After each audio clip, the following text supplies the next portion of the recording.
me pause Dexter. You might be able to see something different about myself. I has a fringe and stuff, which if you used to watch my old channel, then you know I used to have a fringe there too, and now I have lots of layers, lots of them, and my hair is there now. Yep, so let's get on with the video. Okay, so the video that I'm going to be doing today for you is based on my personal favourite band, 30 Seconds to Mars. Now, most of my online social media accounts are a dedicated fan account to 30 Seconds to Mars, which is, well, my Tumblr account is my Twitter account, and I am part of a Facebook page that does 30 Seconds to Mars, you know, fan work and things like that. It's something I want to discuss because it's something that's completely changed me, and I just would like to talk about it more on my YouTube channel because not all of the things I do on here are about 30 Seconds to Mars. So when I upload things that are about 30 Seconds to Mars, people kind of get confused because that's not my original reason for being on YouTube. My original reason for being on YouTube is to do beauty videos and hair videos and tag videos and whatnot, but I would like to just do a video on why I love 30 Seconds to Mars. So to start off, 30 Seconds to Mars they were originally a 4-member band. They lost a member, they gained a member, then they lost a member. So now there is just 3. Those 3 people are Jared Leto, Shannon Leto, and Tomo Milicevic. Now, yes, Jared and Shannon are brothers. If you would like to look up them by themselves, you can do that, but I'm not going to go into, you know, the actual life of the band members, because that's not what this video is about.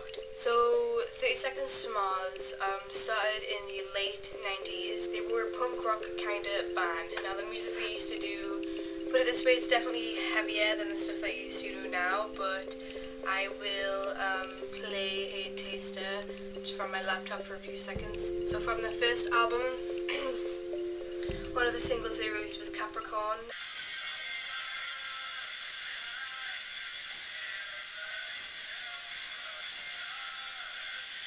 So that was from their first album, then which was just self-titled, 30 Seconds to Mars, and then they released A Beautiful Lie, and one of the songs that they were most famous for, the kind of song that really got them their fans when they were first starting out, was a song called The Kill, which you might have heard of. This is a little bit of it.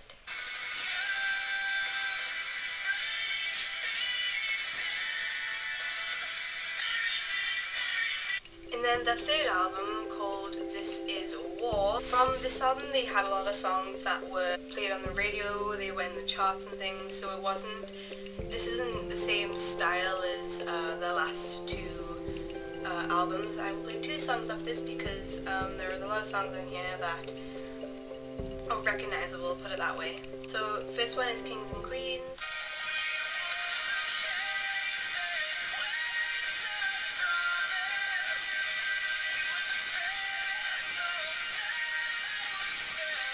And then Closer to the Edge was one of their extremely famous songs about the Echelon, which, by the way, the Echelon is a name for their fan base, so I am part of the Echelon.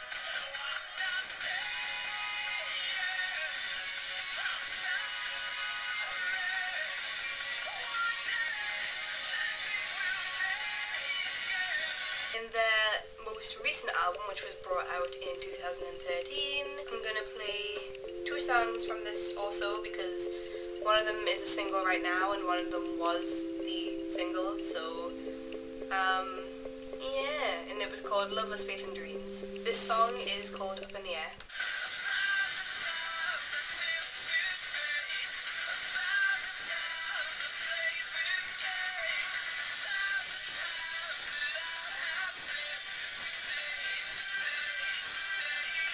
And then the single that they have out in the UK right now is Do or Die.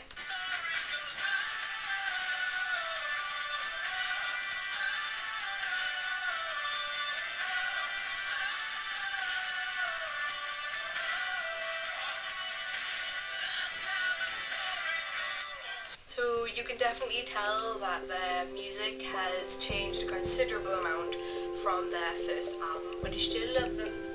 I love all of their musics and stuffs. So I first heard 30 Seconds to Mars in around 2011.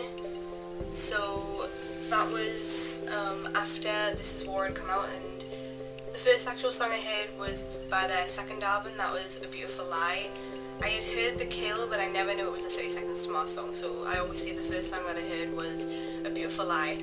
And I kind of looked up more of their things, and then I heard of Night of the Hunter, which was the first song from This Is War that I heard, and I started listening to that album, and then I become a fan, and I found friends who were fans, and that just completely intensified my love for them. When you find people that like the same band or the same music as you, it's just like, life is amazing. I saw that tour for Love Us, Faith and Dreams when they came here to Newcastle, and yeah, I actually got on stage for Up in the Air, which I have a video for that, which I will link in the description as well. So yeah, I actually got to meet them, and I have had so many people want me to make a video discussing,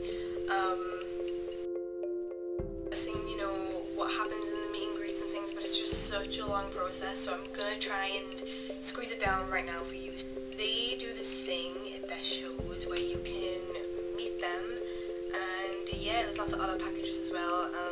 You can get like a side stage package. It's all with Adventures in Wonderland, and I will leave their link below for the website for other bands that they do, but they don't do a huge amount, so if you're a 30 Seconds to Mars fan, you didn't know that they do this, then there's definitely that.